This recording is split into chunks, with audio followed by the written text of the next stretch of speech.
Jina langu naitwa Burhan Ruta, katibu wa Chama cha Mapinduzi wilaya ya Musoma mjini. Awali yote kwanza nimshukuru Mungu mwingi wa rehema ambaye ameendelea kunisimamia katika utekelezaji wa majukumu yangu ya kila siku. Mpaka sasa muda huu tunazungumza, nafasi ya umea wamechukua fomu watu 7. Lakini nafasi ya naibu meya wamechukua fomu wanachama au madiwani 4.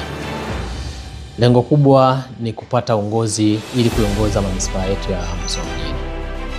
Kubwa zaidi nalo wakumbusha na kuasa wagombea ambao wamechukua fomu na kurejesha wawe watulivu.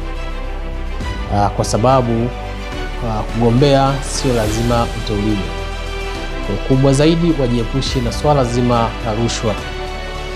Waviachie vikao vifanye maamuzi ya mapendekezo, maana mwisho wa siku nafasi za uteuzi wa nafasi ya meya, kamati ya siasa ya wilaya itawajadili, kamati ya siasa ya mkoa itawajadili, na kamati kuu itafanya uteuzi na kurudisha majina kwa mujibu wa kanuni 3, lakini kamati kuu inaweza kaona vinginevyo. Nafasi ya naibu meya fomu zinaishia, kwa maana uteuzi unaishia kwenye kamati ya siasa ya mkoa. Kwa hiyo waliogombea ni 4. Kamati ya siasa ya mkoa inaweza kaona irudishe 4, 3 kwa mujibu wa kanuni ya uchaguzi ama vinginevyo. Kwa hiyo kubwa na wasihi na kuwasisitiza wameshatimiza jukumu lao la kuchukua na kurejesha fomu, waende wakatulie, wasubiri vikao vya mapendekezo na uteuzi ichukue hatua. Lakini kubwa ambalo ninawaomba wale ambao chama vikao vya uteuzi vitaamini kuwateua, wakaja wakapigiwa kura kwenye katika kasi ya chama, alafu kupeleka jina manispaa ili wakagombea na vyama vingine. Kubwa ni kwamba wakishapata nafasi hizo wakawatumikie wananchi.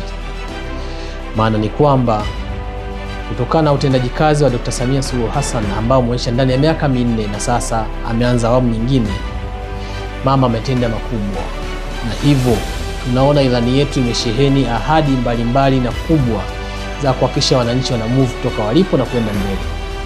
Hivyo nimeomba atakayepata nafasi ya umea basi akaitumikie nafasi yake inavyotakiwa.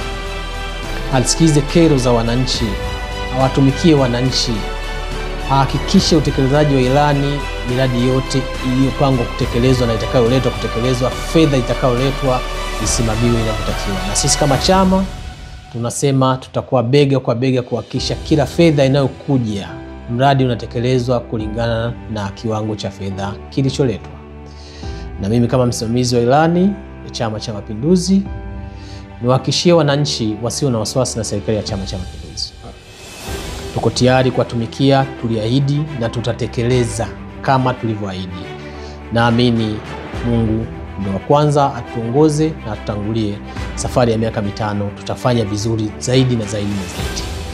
Baada ya kusema hayo, mimi niwashukuru. Mungu awabariki katika utekelezaji wa majukumu yenu. Ndugu waandishi wa habari, asante sana.